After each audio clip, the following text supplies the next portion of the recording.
Okay, I believe you're hosting, which Yes. I'm going to throw it over to you. Welcome back to the couch. Welcome back to Chat 20 by DMIY. Of course, I am one of your hosts, Tom, joined as always by the other one of your hosts, Lawrence.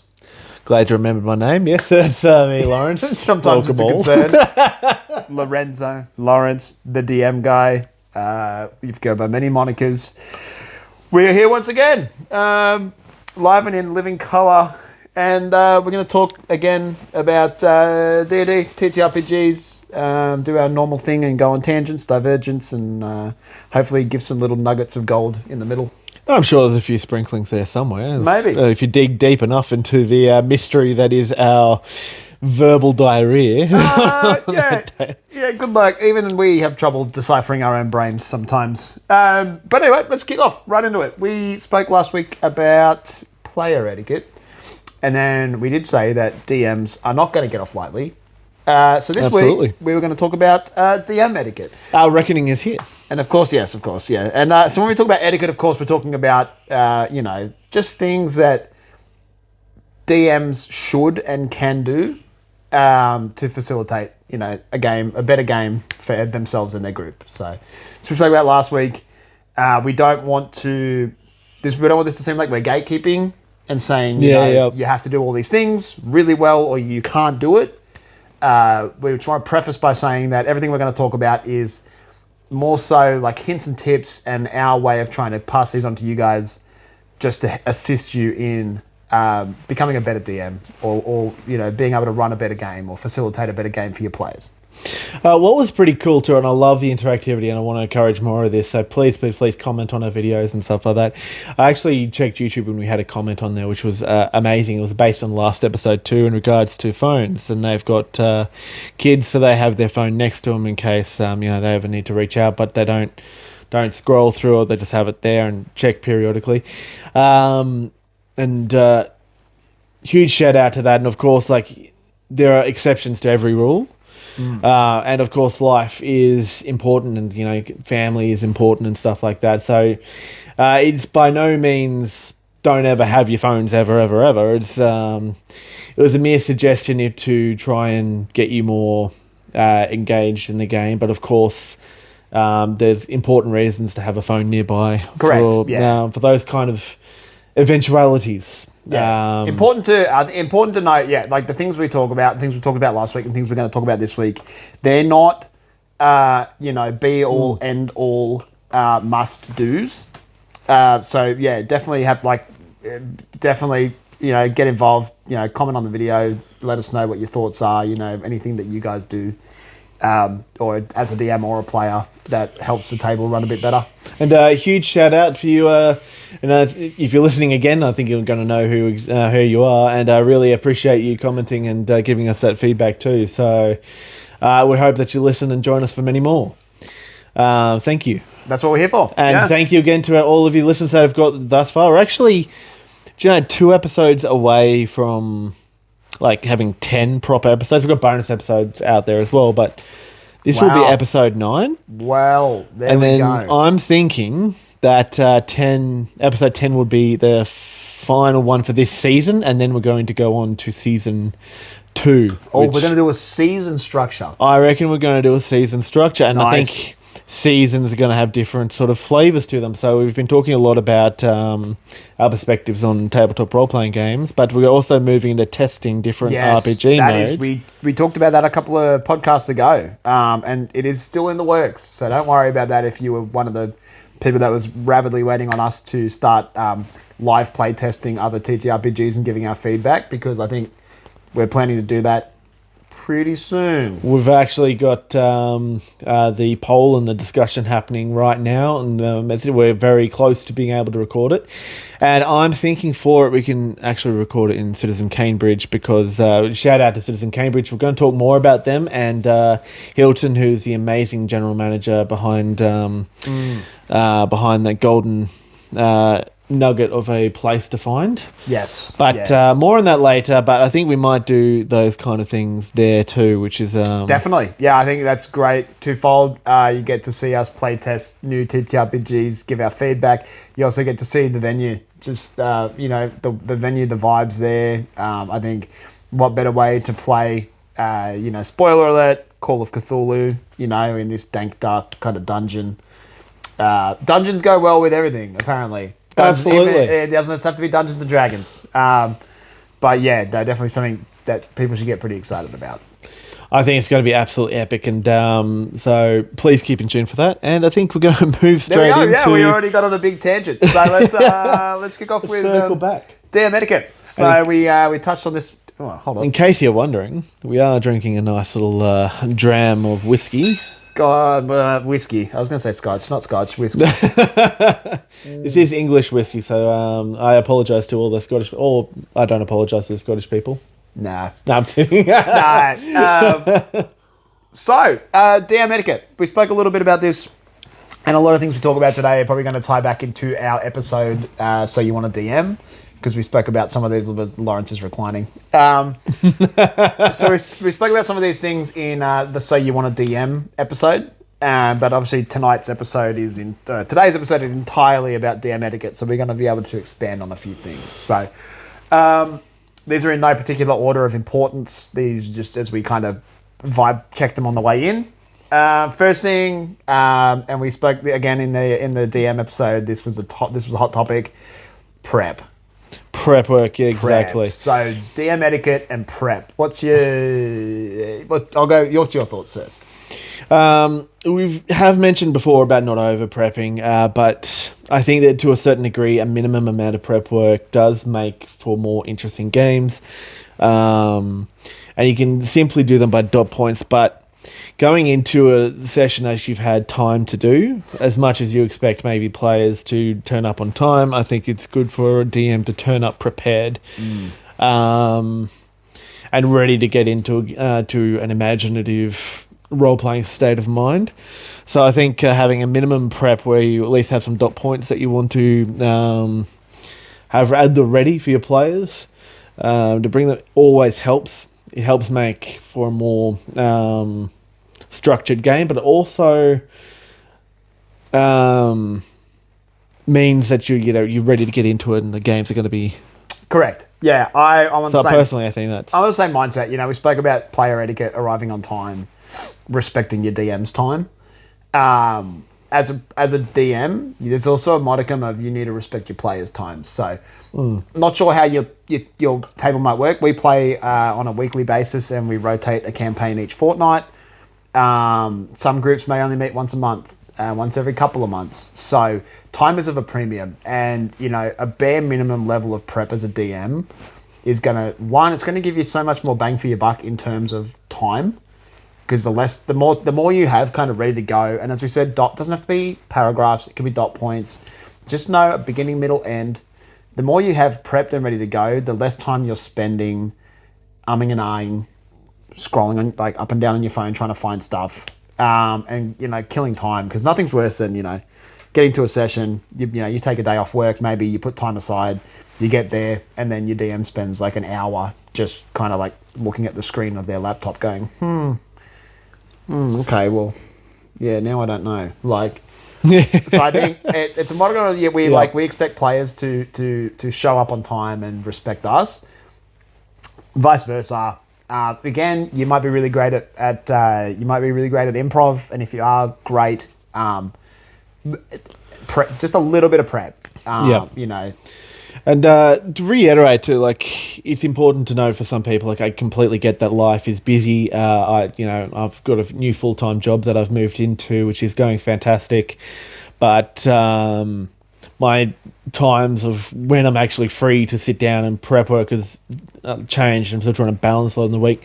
And there are plenty of people out there that, they try and squeeze as much prep work they can when they can. So I completely understand that we often end up being time poor, and that you don't always get that same amount of opportunities to do the prep work. However, on the same token too, I'm also not saying that you need to make sure that you have a battle map set up and that you've got flashing LED lights all over the table, a built-in TV screen with like all prepped and a smoke kind machine. of stuff and miniatures. Yeah, Like, you don't need to do all of that as well. So yeah, but if you can do that, kudos to you, great. But yeah, I think you're right. You're correct. Like, different people are going to prep differently. Different people have different commitments and free time. But just make a little bit of time. just a few like Even dot if points it's- at the very even if it's least. 30 minutes. Just sit down, whatever's on your mind, whatever you got, kind of, because you're going to come up with stuff. Just dot points down. Correct. Give yourself whatever. You might run a 4-hour session. You'll know how much your party gets through in 4 hours. Just give yourself enough to ride through those 4 hours.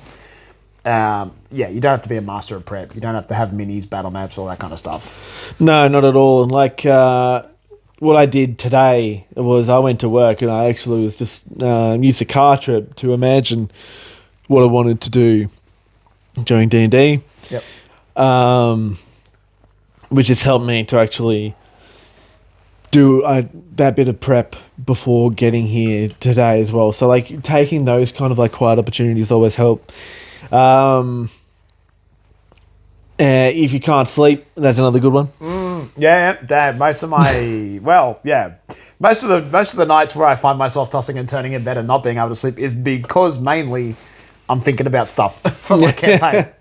And then the only way I can really get myself to sleep is to actually put them in note form, put it down. Maybe I'll think of like a cool little character arc or monologue. Monologues sometimes I just run through improvise monologues in my mind, and then I might just put those down. But however you prep is up to you. You can do it in the car, you can do it in the shower, you can do it when you're having dinner, you can do it at work. Probably don't actually do it at work because you'll probably get fired because you're not getting paid to write down your D&D notes.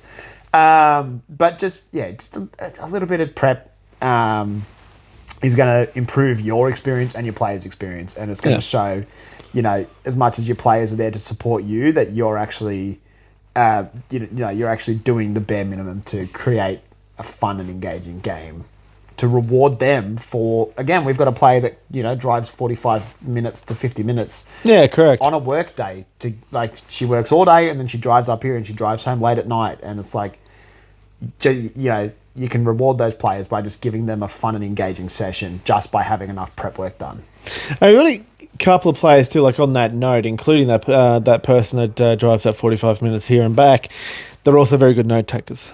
But that's the next point, and that ties perfectly into prep. Yes, exactly. You need notes to prep. So, and we spoke about this last week, when we were supposed to be critiquing each other, and we just ended up glazing each other. And you said one of your biggest things was probably note taking, and I would back that up for myself. And another kind of our next DM etiquette tip is note taking. Note taking, Again, exactly. I've got just as much as we expect players to do it as a way to improve their engagement, DMs should do it too. Yeah, and that's. I've got in brackets here. Basic. You don't have to. When I think I told this story. When my campaign first started, we'd finish the session. I'd go home. I'd type it all up into a document, and I would send it to the group. And it was like a page and a half. Recap of literally everything that happened. You don't have to do that. Just enough basic notes so that, when you're prepping for the next session, you have, stuff to work on. And two, it's going to save, you all sit down at the table and then the DM goes, oh, so what happened last week? Or someone asks what happened last week, and you have no idea. Maybe you made up a character off the top of your head. And then they're like, I want to go talk to that guy, but what was his name? It's like, oh, I don't know. I just made him up, and then I didn't write anything down. Again, it doesn't have to be War and Peace. Doesn't have to be 50 pages of notes, but just some kind of note taking. And I know I've mentioned that the myth of the Bone Collector Demon stands strong to this day, which is the next pro tip for you. The Bone Collector Demon is...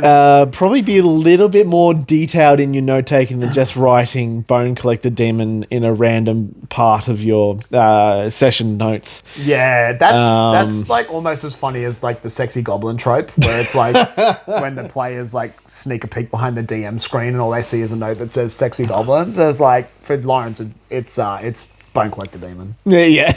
And it's ever since we never found out what it was, but we're convinced it's showing up still. It's going to. It's going to at some point. I think either it's going to show up at some point or it's going to haunt me forever. It's So I just, think, okay, I'll revise. Yeah, basic notes, but detailed enough that you know what you're talking about. Yeah, because if you just if you just write a random name and then no context, you're going to get to like 3 weeks later and you're going to be like, who the hell is Frederick? Frederick the barkeep, maybe. Like, something like that. Just a little more detail. Bone Collector Demon.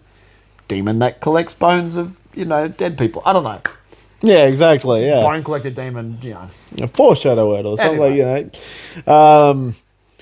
Yeah, so little things like that will help. You'll inevitably find your own version of the Bone Collector Demon. You'll slip up at one point. It happens to us all. It does, yeah. Look, it's going to happen, but, maybe, and that's where you could, that's where you could get your players' input. I started, a lot of DMs do this. This isn't a new thing.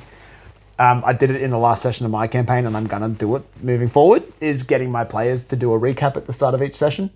And then whoever's, can give the most in-depth recap gets a point of inspiration. We run inspiration different. We'll talk about that at some point. I don't think we've ever actually discussed how we do inspiration. Yeah. But that actually might come up a little bit later because we did have a talking note about homebrew stuff. So that's where, if your players keep basic notes and you keep basic notes, then you can kind of be like, all right. Unfortunately, none of us had any notes about Bone Collector Demons, so that still remains unsolved. But maybe you've got a note in your book, you're not sure what it means. You can say to your players, like, does anyone remember this? And maybe someone has a note. Then that's where you could kind of link up with your players who are taking notes as well. Yeah. In case of Bone Collector Demon, I do think that maybe I wrote that in for my own brain, but it so turns out that no one had any knowledge of it. So maybe I wrote it to foreshadow it down the track, but then I kind of screwed myself over a little bit because I was hey, does anyone know about this note that I wrote down? A spark of brilliance, and you were just like, oh, Bone Collector Demon. Then Right. you wrote it down. You wrote it down mid-session, and then you got to the end of the session and went, wait a minute. Wait a minute. Well, What is this? But it was only funny because I think in that session there was quite a critical perception check that all of us failed. So that might also have been to do with it. And then would have been and then she just never showed up. So anyway, that's another little tangent. We can do a whole episode on the Bone Collector Demon apparently because he just keeps popping up. Yeah, that actually could be a thing that we do. We could actually have this entity or something that we create or something during one of this. So we'll workshop it. Could turn up in one of the seasons. We could do that. So note taking. Yeah, look, if we had to encapsulate prep and note taking, basic, bare minimum. Doesn't have to be 6 hours. Doesn't have to be a bibliography, massive, long stack of pages. Just enough that you can create, one, a cohesive story, two, a fun and engaging story, and that, as much as your players are showing up on time and being involved, you're giving them something to interact with and be involved in. Yeah, absolutely. And because the more you have prepped, the less time you're going to spend looking for things, and the more time you spend out of game looking for things, it takes your players out of the game. And as we said, not everyone can just jump straight into role play. So when you take your players out of the game, then they're going to take a while to warm up again into the role play. So the more prep you have, the less that happens, and the more rewarding the whole experience is going to be. Absolutely. That's my thoughts as a whole, if we had to encapsulate those first 2 points. Oh, beautiful. We are making pretty good track through these, I'm not going to lie. We are. We're on to housekeeping and safety at the table I've got written down. Yeah, so, this is an important one. This is probably going to take up probably most of our talking time because there's a lot of points. This is a big one, and to reference Kendall Drury again, and one of the quotes that he mantras that he's given me when we had that podcast. A big shout out to Kendall again from originally from One for All.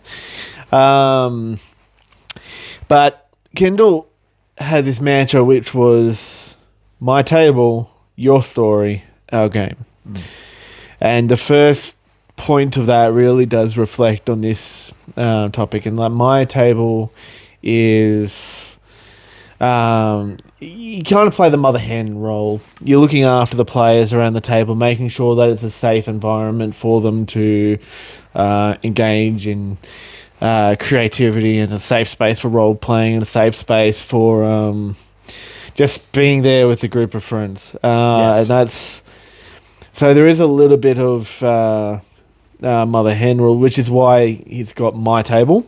Yes.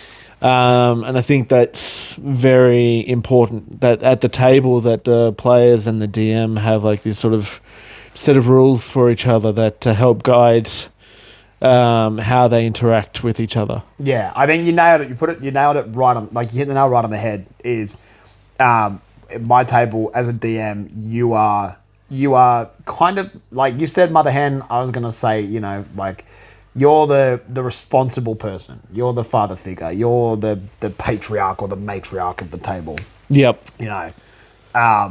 It is up to you to ensure that the table is a safe space for everyone. We've got a sub tip here about session 0, which is probably your number one like weapon in nailing housekeeping and providing safety at your table. Knowing what your players are comfortable with, not crossing those lines, and being comfortable with pulling up other people if they do cross those lines.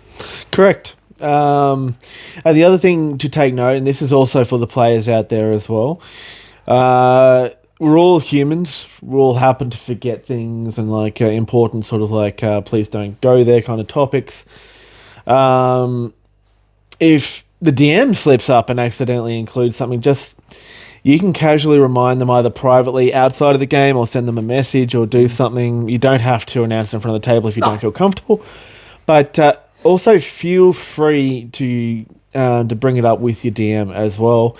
And for the DMs out there, just know that if your players do this, it's not because they're having a go at you as a DM. They're just trying to communicate and flag something with you, and that's actually a positive thing because we want communication to happen between the players, the DM, and each other at the table, and I think it's very important. Correct. We have someone that's got a very particular topic. I don't know how much I can mention on YouTube. Yeah, we probably... Yeah. But they flagged it with this particular topic at the table, saying, I've encountered this and it causes a bit of trauma and stuff like that, so we don't mention that in our in the games that we run. We don't mention it as a player, and we don't mention it as a DM. And that's something to be quite mindful of. So, like, trying to understand players that way helps to build a safe space. We want people to come in and feel comfortable to like break into role play and to leave the stress of the outside world out the door. So try and be mindful of these kind of things. Yeah, and as I said, you're not going to get it 100% every time, but if a player does pull you up and say, hey, when you talked about that, it really made me feel uncomfortable, then you can say, all right, we won't touch that subject again. And that's when you just make a note, and then you can kind of let the rest of your table know, like, hey, we're not going to be doing this. Could be a lot of different things. Could be what we spoke about. Could be, more adult topics, the fade to black kind of stuff. And again, we spoke about session 0. That's why those are so important. Yep. Because one, they let you kind of work out, session 0 is great because you can kind of work out what your players want to do in terms of role play, combat, exploration. What are they looking for? What do they want their characters to do? But you can also go above table and say, all right, who's comfortable with what? What are some topics we're going to put? What are some things we're going to put completely off topic? Blanket rules at most tables is probably going to be like, violence against children, anything to do with violence against children, anything to do with like graphic sexual imagery, anything like that. Yeah. Instant kind of like most tables are just going to no them. And it's about, if those situations pop up at the table, is pulling them up and saying, hey, we're going to move on because this makes, people at the table feel uncomfortable. It's just, as a DM, especially, you're kind of the person that needs to be the one that steps up or steps in and says no. Correct. We're going to put a stop to that. Look, I'm going to give you a bit of an example, and like again, these kind of topics are a two-way street. So DM might not feel comfortable with certain things happening, whereas the players might. And like the DM, you flag yourself what you don't want in there, because your security at the table is also important as well. So just make sure you're communicating with your players and vice versa. So it's a two-way street. Yeah. But again, I won't go into too much detail because I really don't want this episode to be like a trigger episode. So I want to try and avoid that as much as possible. But you mentioned to like certain things to avoid just before, and I had a good example of one. I had a DM run a game for us, and we got a little carried away in a certain part of it, and it's something that we flagged with the DM and said, look, hey, not feeling super comfortable with this being stretched out as far as it has gone. And again, I'm not going to describe the scene, but it was a perfect moment where we can sort of, hey, look, not feeling super comfortable about this whole thing. And the DM, to their credit, had gone, yeah, cool, we'll move on past. And then they did, and then they debriefed at the end saying, look, sorry, this came up, and like this is what we're going to do moving forwards. I think that's a really good thing that he did, and that's another good little tip for you guys. If something has been hit either by accident, which in this case it was, he did a debrief at the very end of that game and made sure that everyone was okay and that this is what we'll do moving forwards. And thanked us for bringing it up to his attention and stuff like that. So that we make mistakes, and sometimes we get carried away with our role play and like we're over creative and like certain it can happen, but be mindful. Use debriefing as a tool as well, just to ensure that the players are okay and that things have been eased up. Yeah, I think that's important too. Is if there is a moment at the table where a player, because you spoke about a player that plays in our games, but there's a very particular topic that's quite sensitive, and we didn't even the player didn't know that was a thing until it happened. And correct. That might happen at your table. There might be something, one of your players might not even know that there's a certain thing that might trigger them until it happens, and then they might go like, whoa, like I didn't like that. It's about, Lawrence said debriefing. It's about checking in, afterwards. Yeah, exactly. To say like, hey, now that we know this is what we're going to do, we're not going to talk about that. We're going to steer clear of all these kind of things. It's also important, as again you said that the DM was very responsive to the feedback, is that if a player does raise with you that there is something that triggers them or makes them feel uncomfortable, is that you take that on board and you don't see it as an attack.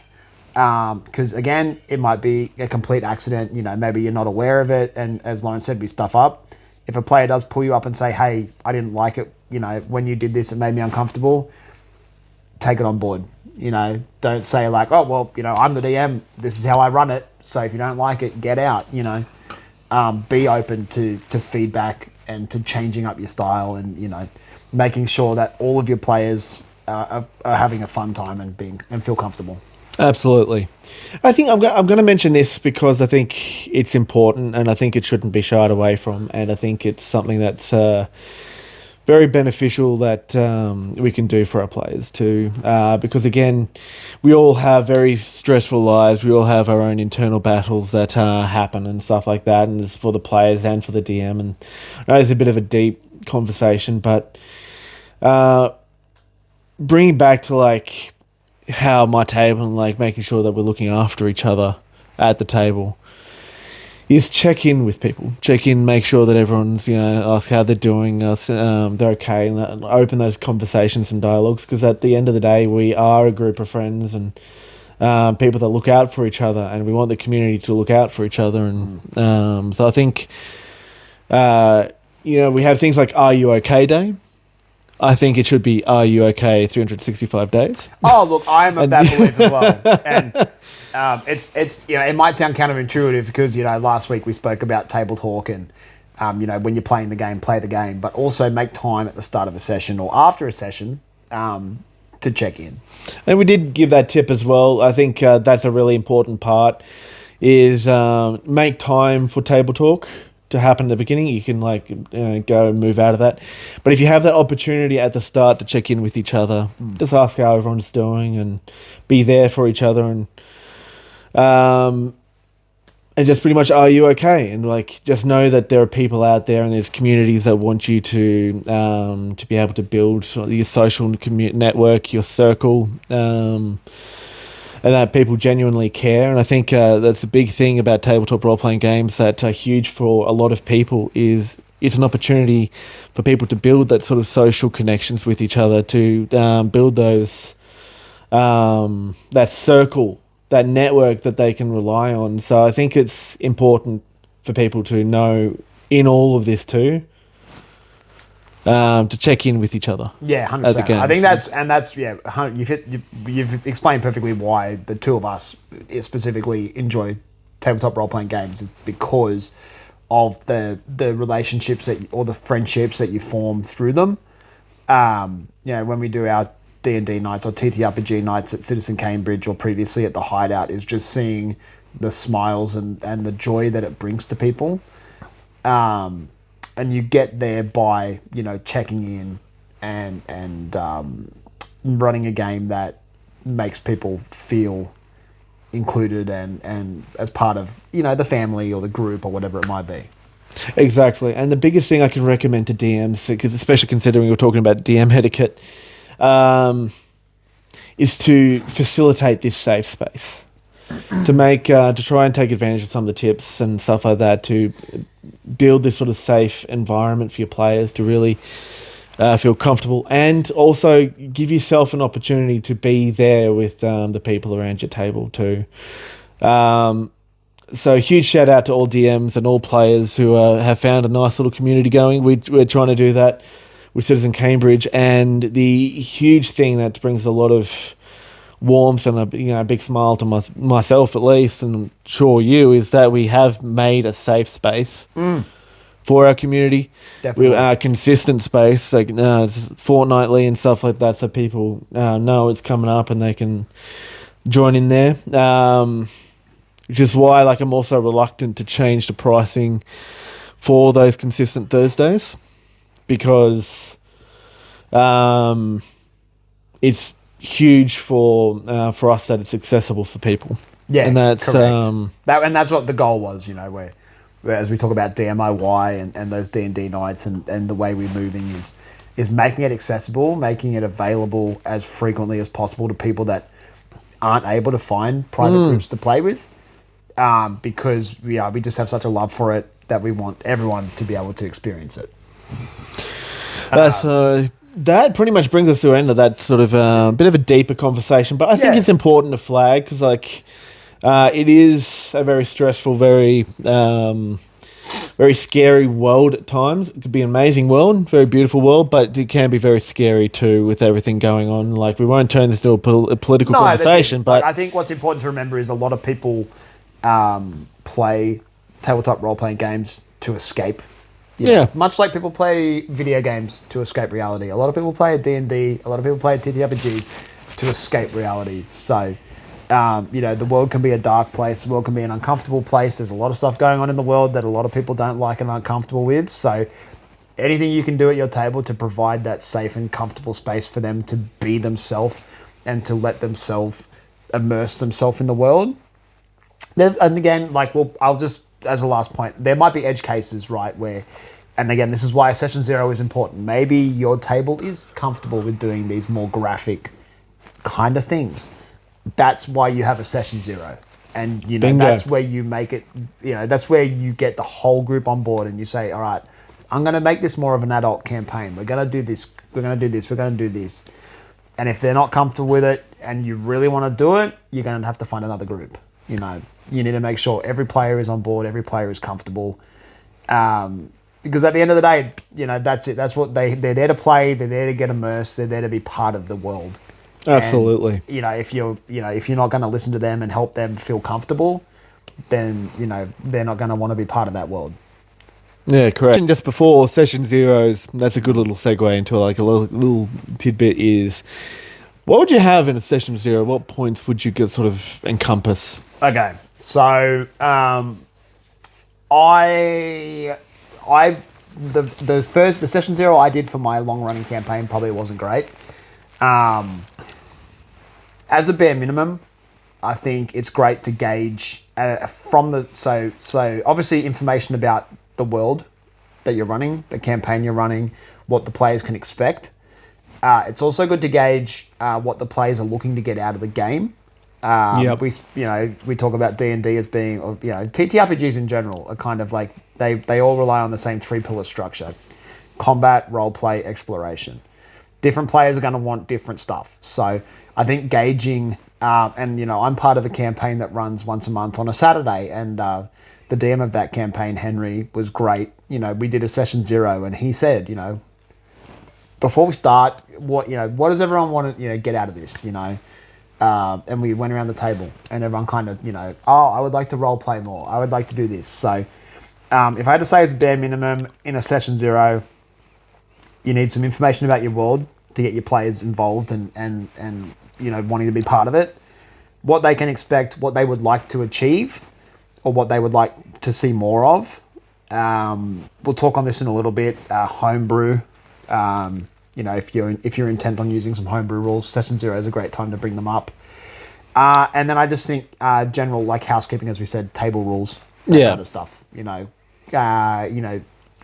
Asking each player what they're comfortable with, what they're not comfortable with, what are some lines that then they don't want to cross.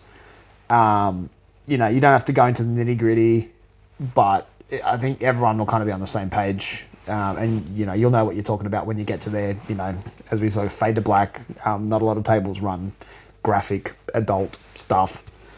But that'd be my session 0. Would be the world, what to expect, what would the players like to get out of the world. Some session 0s, you will build your characters at the table. I don't think we did that for mine. I kind of trusted you guys to build the character beforehand. Some session 0s, you'll actually build your character at the table. Include that if you would like. But that'd be mine. It's just basic housekeeping, homebrew, what to expect, what the players want to get out of it, and the world. Well, I actually like that. I think that hits the nail on the head with what a session 0 should be. You also mentioned you can build characters at the table. That was the point I was going to just bring up, but you already did, which was really cool. Because there is an option there for some people, if you want to, is to actually create your characters with the DM and with the other players at the table that are going to be there. But I also like the idea of, and I haven't done this particular one before, but I do kind of like the idea of it, is to create your characters in conversation with your DM before the session 0. And then during the session 0, after everything's mentioned, allow sort of maybe an hour, and you touch briefly at each backstory to help bring them into, to start them into that world. Another thing I've liked doing before too is, and this I have done, is I start any sort of campaign or homebrew. And it does sort of work within the session 0 bounds, as long as you go over the aforementioned stuff that we all brought up just then, is run a little one-shot that opens up into a much broader world. Yes. And I've done that in the session 0 as well, is to make it into a one-shot that opens up into a broader world, because I particularly like sandboxes, and again that's going to be on a whole different episode. Yes, yeah, we've touched on that before, but that's a whole different episode. It's a whole different episode. Such a broad topic you can expand on. Yeah. But that's great. Yeah, and if we talk about the backstories and the character creation and I go back to that campaign that I play in, and the DM Henry was, the session 0 was we made our characters at the table. And that has a couple of benefits, because one, it helps party cohesion. Some players might be dead set on what they want to play. I, for one, I'm always happy to, scope out what the rest of the table's doing and then choose what I'm going to do based on that. Like, you don't have a healer, I'm happy to play a cleric. You don't have a tank, I'm happy to play this. So, building characters at the table with your players is good in that regard. And also, if you have less experienced players and more experienced players, they can help each other build their characters. Correct. And then what that's going to do is also, that's going to help them connect, especially if maybe it's a new group and not everyone knows each other. Creating characters at the table gives your players more of a chance to interact with each other, which will open up those gates, for role play further on. And then as backstory, again, as you said, there you might have players that are really comfortable with creating backstories and other ones that maybe aren't the best at creating backstories. No better time than when you've got, 4 or 5 people sitting around a table. Yeah. And, you've got all of the notes on the table there about, here's the world, here's the places in the world. And then as a group, you can come up with, it's just going to start you off on a really great kind of foot. With everyone's going to know why their characters are there, what they're doing, and why they want to be involved. Nothing worse than just dropping into a campaign and being like, all right, you're all here for some reason. Yeah, couldn't agree more. Yeah.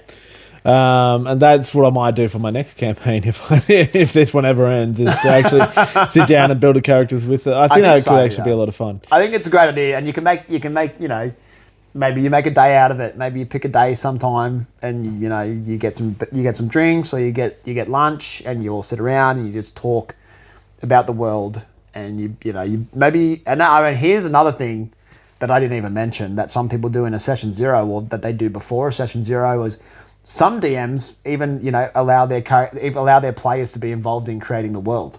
Yeah. Because I've had another mate who runs long form D&D campaigns, and he actually let some of his players create towns or cities for the campaign, so that when they get to those cities, they were involved in creating those cities, so it's more meaningful for them. So you can even allow you can even sit down with your players and build the world together. Exactly. There's so much. Session zeros are so important, and I don't think as many people do them as they should. I think a good creative way is asking your players to build a character, but not just that, but to talk about where their character is from, and then allow them to create the town that they're from. And then you can give them like little sort of helpful points if you need to, like say, what's your town's commerce like? Is it very big in like its trade, or is it very, or does it have a lot of resources, or like, what's your town like? And like going off of what you said, is to allow the player to contribute to a structure in the world. Yeah. And it also helps them feel like they have knowledge that the other players don't, and like vice versa for the other players, they have knowledge that their other players don't. Yeah, it's you hit that on the head, because that is then, when you say one of your characters, you help your character, they build a city. My character comes from this place. When you go to that place, you can be like, all right, such and such. As you walk through the gates of the city that you used to call home, what do you see? Yeah, exactly. They helped build that city, so they, that's going to allow them to really shine, and have a great character moment. Where they can talk about the bread, the baker on the the main street who's been there for 50 years, and they used to walk past there as a child and get a loaf of bread, or so that's a great idea. And I think it helps players too to feel like they're a real important part of the world, and I think that's a huge point. And DMs, if you can find a way to make your players feel important and part of the world and an actual cog within that, and not just some character that has no purpose in the world, it's just going to make the experience for everybody so much better. It'll also be more fulfilling for you, because then you'll be able to see how engaged a player is, because they're like, this is actually part of my story. Like, I feel like I'm featured in this. Like, I feel like I'm important. And every player deserves at some point to feel like they're an important part of that world. Yeah, correct, 100%. It's just every player does, and you'll see their eyes light up too. Because it happened at that table that I talked about. When you get to finally go to that place, that you had a big hand in creating this city. Explaining, it's got a town hall, and maybe it's got a mayor, maybe it's got a big government, You finally get to go to this place that you helped create. You're just going to see your players' eyes just light up, and it's going to create just such a great such a great character moment, and above table, such a great moment for them to see that work come to life. And speaking of work coming to life, I like seeing our What a work what a coming to segue! life. What a segue, right? The Infernal Printer has really helped us come to life. We've got more things we can offer players. I mean, this is a really cool little prototype that he's got in the works. It's actually our logo, Dungeon Master It Yourself. But Chris from the Infernal Printer has done all this stuff for us, which is absolutely incredible. Yeah, I mean, just look at this. Look at the quality, I mean, of this. Lawrence's... This is actually my personal tower. That's Lawrence's personal... You'd think that was a Tower of Doom. Lawrence uses this just on the reg. Look, I mean, the quality of the print from Chris at the Infernal Printer is absolutely phenomenal. And I had a friend paint it up too. So like a lot of the stuff that Chris prints is ready to be primed and painted. So I had a friend actually paint this for me. But Chris did the actual tower that allowed it to be painted. Yeah. And it's absolutely incredible. Correct. I mean, he does all kinds of things. Yeah, you've got dice towers. You have mugs. Yeah, that's going to be backwards, but yeah, you know, read it anyway. So you know, we've shielded it up. We speak about it all the time, but the quality of the print, there's some great stuff there, and of course, any purchase you make on the Infernal Printer, if you use the code DMIY10 capitals DMIY10. You get 10% off your order, regardless of what you get. You can get a compendium, you can get a dice tower, you can get a mug, you can get a giant hand. Your whole order, DMIY10, 10% off across everything. You can use that code. Your friends can use that code. Your grandma can use that code. Everyone can use that code. It's all there. It's brilliant. So jump on in. Now for the community that's actually listening that comes to our events on every second Thursday, we will actually have some of these products from the Infernal Printer ready to sell. And if you buy them through us as well, you get an extra cheeky little discount of 30%, which is 30%. 30%. Oh my god! Which is kind of crazy. Which is huge. That's huge. Yeah. Absolutely huge. But for everybody, all our listeners, if you're not from here, you can still get your cheeky 10% off, and that's across the store for the Infernal Printer, and you can actually find it through our link. So if you go to dungeonmasterityourself.com.au, you will actually find our website. We have a website now. That's crazy. Which is awesome. And that's crazy. Things are moving. So dungeonmasterityourself.com.au, and then hit learn more, and that'll take you to a bunch of whole other links, including the Infernal Printer and Citizen Cambridge. Citizen Cambridge. The next big plug. Next big plug, and we mentioned them before because we want to do a lot of podcasts out of there soon, which is really cool because he's offered us to do that as well, and I want to showcase the dungeons that we get to play from, which is really, really cool. I had one of our DMs slightly disappointed that he wasn't in the particular the cell. Yeah, I guess it probably gets a bit competitive, doesn't it? You know, everyone wants to play D&D in a proper old school jail cell. But, you know, at the end, like, he loved the room that he was in because all the rooms are actually really, really incredible and really unique. So he actually got to play and run a game from this room which has sandstone walls. There's a huge fireplace in the back, which is really cool. And then we had, like, others that were playing in, like, their little cells and stuff. But what was really, really unique about it all is no one was competing for noise. No one was competing for their atmosphere. One of the rooms had a TV, and one of the DMs, it was actually really creative. I quite liked that he did this, was he'd have his atmosphere playing on the wall with like ambience, visuals as well, which is sick. I had music playing in mine.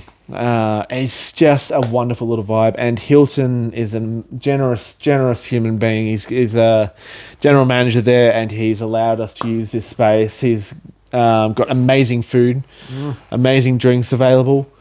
I had the Citizen Cambridge burger, which was a beef burger, and it was incredible there. So delicious. Huge shout out. The food, the drinks that are available are really, really cool.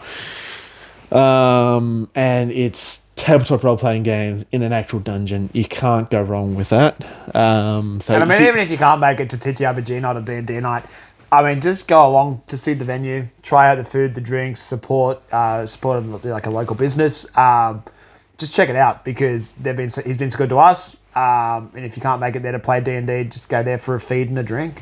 it's amazing. I actually swear by the food that scones are made in-house too. So if you like scones, go for that. I actually really, really could go with scone.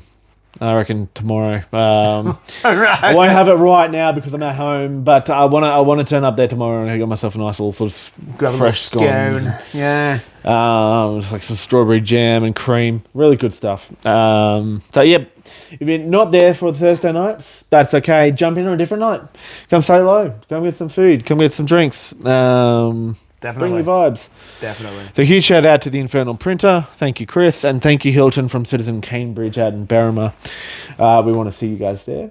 Go check out their website. It's also on the link. So go to dungeonmaster.com.au, hit learn more, and then you can find the link for the Infernal Printer and for Citizen Cambridge all there. All in one convenient, local, handy spot. Yeah. Handy little spot, handy dandy. Little spot. Um, Nice and easy for you. Find all the stuff. Anyway, back to what we were talking Yeah, I about. don't even know how we're tracking for time. Are we? We're actually getting close to the end. So Oh my Lord, we've got time for well, we can kind of breeze through these next 2 points. Next one, touched on it a little bit. Session 0, important session 0 is to talk about homebrew. I think DM etiquette, a big part of DM etiquette is if you want to run homebrew, communicate it with your players. There are plenty of unique homebrew ideas out there on the social media and other platforms as well. I know I found some ideas from like things like TikTok and things like Facebook and Reddit. Oh, I mean, there's entire corners of the internet dedicated to people posting homebrew material, items, rules, anything really. And you may be really motivated or inspired to use these in your campaign. I think what's important is that if you are going to be using homebrew in your campaigns, like I did for my campaign, I did up a full Google Doc, and I wrote down all the homebrew rules I'm going to use, and after the session 0, I sent it to the whole group. Yeah. So you guys have easy access to the homebrew rules. We don't use half of them because you guys forget that they exist. But I think bare minimum as a DM is if you want to run that kind of homebrew is to communicate it with your players first. Because not every player, 9 times out of 10, your players are going to go, yeah, I'll try anything. You might get that one player that goes, I don't like that. And if you communicate it with them beforehand, it gives them a chance to kind of say, all right, well, maybe I'll back out. And look, session 0s are great to like build the initial ones, but inevitably you're going to come across ideas that you like down the back. You can drop it in halfway through a campaign, and you can drop it in whenever. Yeah. But the important thing is before the session begins, just flag with them. Hey, look, came across this homebrew rule that I really, really want to try out.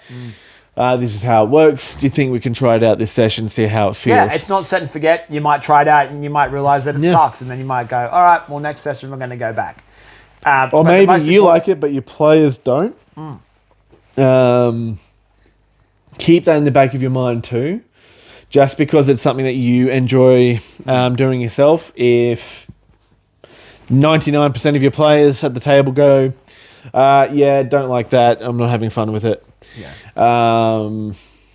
Let's be honest, it's probably not going to work out because most of your players at that point don't like running that rule. It's much like the as we spoke about with the safety at the table and the housekeeping is, when you get feedback from your players, especially if it's something that if there's a common thing, your whole table comes back and says, that homebrew rule we tried, they really kind of took the fun out of it. As a DM, take that feedback and then you might say, all right, well, we'll ditch that. You might like the rule, you might think the rule's great, but if it's impacting the fun and enjoyment at the table, there comes a point where you as a DM kind of just have to, suck up your pride and just say, all right, well, we won't run that homebrew rule. But the most important thing is you don't just drop it on your players, Correct. You don't want to be in the middle of combat and then suddenly go like, oh, actually, there's this homebrew thing. We're going to run that right now. From now on, when someone does this, we do this instead, Communication with your players is definitely key about, homebrew. And then I think that the sub point we had about homebrew was being consistent. So and this is referring more to not so much established homebrew, but maybe you might have your own, not something you found online, but maybe, and again, because as we talk about, this is going back to the player's handbook and the DM guide, is the rules are kind of guidelines. At the end of the day, you can kind of fudge some stuff. Be consistent with your rulings. If there's a homebrew rule that you have and you run it that way once, run it that way every time. Correct. Not a lot of people follow the actual rules for falling or jumping or running and jumping. But so long as you're consistent with your rulings, that's going to create, and I think this is going to feed into our next point, it's going to create fairness at the table. Because there's nothing worse than, someone does something and you go, all right, we're going to run it, just roll me a D20. And then someone else tries that same thing a couple sessions later and you're like, oh, no, well, rules is written, actually, you have to do this. So being fair to your players and consistent is really, really important. And being fair overall, like if your players have like this idea that they really want to they try out, they're being creative or they're doing something like that, and try and be a little bit sort of fair with them. Even though it may not 100% work the way that you may want it to, sometimes fairness is a two-way street. It's a bit of give and take. So I think being fair based on like what's happening in the game, like perhaps asking for a grey render, which is a CR8 or something, when as a pet when you're only level 1, for players that may not be fair to ask of your DM necessarily, and it would definitely not be fair if your DM gave, oh yeah, sure, you can have a CR8 grey render, and then someone else asks, oh, can I just have like a +1 longsword or something? Yeah, like a +1 longsword or just like a pet raven, and then say, no, well actually you're not just going to get one. So if you're going to, and that sort of goes into like being sort of a little bit, not giving one particular player or one or two particular players a spotlight, and then neglecting everybody else at the table. Correct. Yeah, that was being fair to each other and being fair and not just and share the spotlight. That was our last point. And we've hit it. Is fairness, sharing the spotlight. We spoke about main character syndrome. Yes, correct. Last podcast, we spoke about main character syndrome, which is that one player at the table that always wants to be the center of attention. I think on the flip side, as a DM, it's important that you don't feed that or create that. Correct. And because, not every table's you might get a table, you might be, one of those unicorn tables where everyone is, top-notch role play. Everyone is top-notch this. They all know the rules. Everyone's engaged. Everyone's happy to have fun. 9 times out of 10, it's not going to be that way. You're going to have strong players. You're going to have less confident players. The most important part is, as a DM, is that you're fair in sharing the spotlight. You might be tempted to always go to that player that's more engaged, the player that's more confident with the role play. You're probably going to feel inclined. I'm glad you mentioned that. You're probably going to feel inclined to go their direction because they engage with things more, but you've got a whole table full of players. And it's important at that point that you kind of go, well, we haven't heard from, Jimmy much. Jimmy, what would your character be doing while everyone else is doing this kind of thing? Yeah, correct. It's about, sharing the spotlight and that's going to create confidence in those players because maybe they're not confident enough to speak up. But if you, as a DM, are cognizant of the fact that you have to split your time between all your players, then that's going to give them a chance to get more experienced or confident. Absolutely. I am glad that you mentioned like there are some players that are a bit stronger in role play and a bit more confident and creative that way. So it's very, very easy to sort of turn your attention to them and sort of feed them and sort of encourage them. But then the person that's reasonably new to D&D, is a bit quiet, reserved at this point, they're just sitting at the other table going, cool, what about me? So it's important to make sure that everybody gets a fair go. Now, in saying this, though, there are players that are experienced, may not necessarily be super strong in roleplay necessarily, but they are experienced, but they don't give you anything. So remember, this feeds back to our last episode too. It's a give and take between the DMs. DMs, you need to make sure you're giving to your players. Players, you need to make sure that you're trying to sort of feed back into that. And at the bare minimum, you're sort of like taking it all on board, and you're actively engaged with what the DM says. Describes, and vice versa. DMs, my biggest thing for you is when your players are off on a roll and they're role playing, engage with them and be present with them, and just as much as the players should listen to what the DM's saying, so should the DM listen to what the players are saying. Correct. And I think that's where you, when you talk about a debrief at the end of the session, I think that's where that's very important as well, is that's where you're going to get your golden, your feedback from your players. And that's where you take it on board is, how did everyone find the session? Maybe it was a session where you focused a lot on, because inevitably, you'll split the party and you might have to devote a lot of attention to two players and the other players might be down the end there. But you always want to try and share it. But getting your players' feedback at the end of the session and then acting on it as much as you would like them to interact with what you give them, what they give you, take it on board and use it to help yourself in future sessions be more fair with the time. Correct. Speaking of time, we are at a pretty good point. The last few episodes have been quite long ones, so for those who are still listening to us and haven't yet turned us off, yay! Yeah, crazy. Thank you that you're still here. We appreciate it so much. We appreciate it. Watching us for an hour, just sitting on the couch talking about something that we love. And we've got like a 200 downloads, according to our little RSS thing, which is what distributes. Which is crazy. Which is absolutely crazy. Podcast Network, which is crazy. A huge shout out to every single one of you who have listened to at least one of our podcasts over the period. I don't know how long we've been doing it for a little bit now. I have to double check now when our first episode was. You said we're up to we're really up to number 10, but I feel like we've been doing it forever. But if you're only just joining us, thank you so much. Go back and listen to the first couple of podcasts. There is little nuggets of gold there. We are going to talk a lot of shit, but you will get some good stuff as well. We're hugely grateful. We have a lot of fun making these. I know I do. Nothing better than coming here after a day's work and just having a glass of whiskey or a beer and just talking about something we're both passionate about. And you guys are passionate about it too. That's why you're here listening to us. Yep. And we just enjoy it. Our biggest thing too is we love what we do, and we love bringing Dungeons and Dragons and tabletop role playing games in general. Because we are exploring more than just Dungeons and Dragons. But we have a lot of fun with it, and we love sharing this passion with other people. We want more people to get involved. We want it to be accessible. We want, at the very least, when you don't have access to games currently, you've at least got us to talk nonsense. Correct. And interact with us. Go for God. Please do. Put a comment on our videos.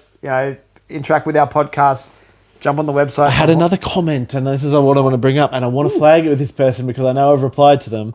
But if you happen to listen to this one too, and you've asked to potentially get involved with our podcast, I'm now particularly targeting you because I want you to reach out. Send that email, dungeonmasterityourself@gmail.com, or you can find it in the website, which is dungeonmasterityourself.com.au. Or you can just go straight to dungeonmasterityourself@gmail.com. That's our email address. Send us through an email. Reach out. We're happy to open that dialogue. We want you to get involved. We encourage you getting involved. I'm really glad that you commented on that video with Kendall Drury. So if that person can reach out to us, get involved, please do. If you're hearing this and you want to get involved as well, also send an email. We want to hear from you as well. But huge, massive. Yeah. Really appreciate all the comments, all the subscribers we've got so far. And if you haven't subscribed, please do. I know this is not about us getting 100 million subscribers. This is about us knowing that our content is reaching you guys, and we want it to reach you guys. We want it to be there. We want you to get involved.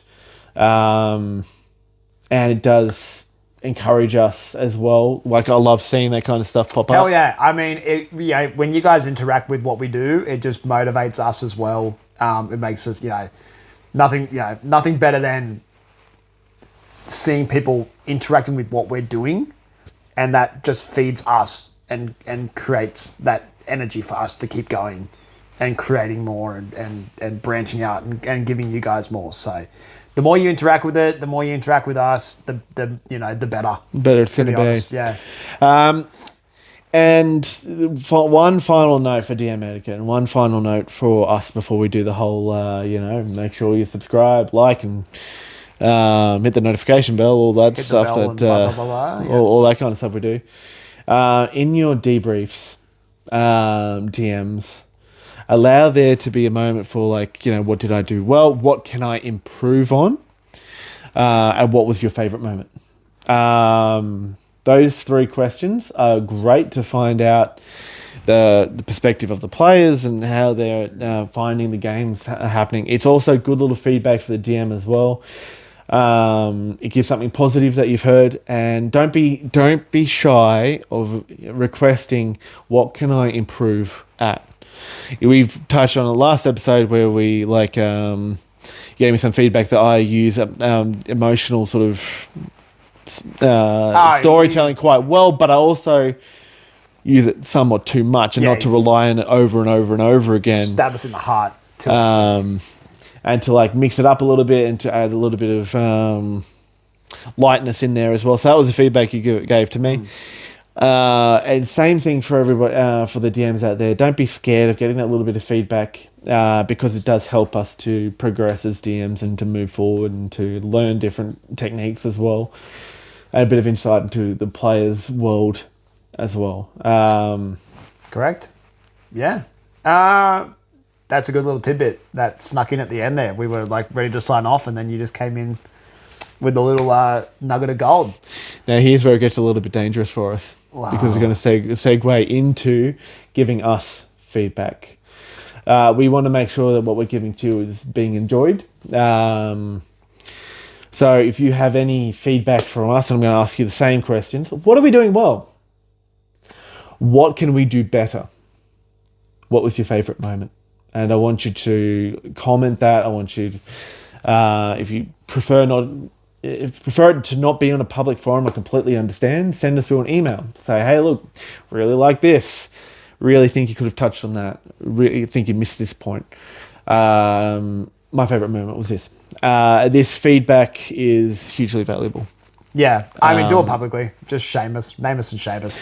Do it. I was just protecting you if you wanted to do it privately. But just name us. We can take it. We can take it. But either way, we can't take it. Don't do it. No, honestly, yeah, that's such a great, such a important thing for us to grow and make sure that we are giving you guys the quality content that you want and that you need. Is for you guys to give us that feedback. So be honest. And yeah, definitely hope to see some interaction and get some good ideas from you guys, and that'll help us kind of as we segue, as we move on into season 2 and beyond. That's going to help us kind of figure out where we're going to go and what we want to bring to you guys. Correct. And season 2, I want to foreshadow too. We're still the main co-hosts and stuff like that, but we do really appreciate people getting involved and stuff like that. Season 2 is going to introduce a lot more special guests. I'm sure it's going to introduce a larger sort of cast of people. Reviews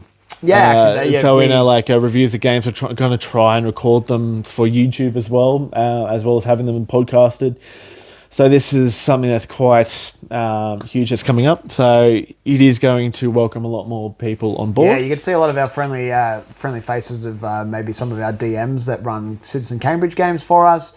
Maybe people that we play with, or people that they have a shared passion of TTRPGs, and we want to get them on and pick their brain and share it with you guys. Absolutely epic, and I think we'll touch on that a little bit towards the next episode as well, because our next episode will be our Final for season 1. Season finale. A season finale. Season finale. How good. That's kind of whack, isn't it? So season finale is going to introduce a little bit of a teaser into season 2 coming up. But for the time being, hit like. Hit subscribe. Touch the bell. Flick that bell. Flick it. Just fondle it. Just, punch that bell. Punch that bell Yes. right in the face over and over again. No, I like, share, subscribe, comment, interact, help us out, and as And reach out to us. Always appreciate the interactivity. We want you to get involved. We don't want this to just feel like you can't have a say in any of this. We want you to have a say. So please reach out. Yeah, and as always, thank you so much for listening, watching, getting involved. If you haven't already, go back, watch the previous episodes, and thanks for letting us do this crazy thing that we do. And I think it's time for another drink. Hooroo. Au revoir.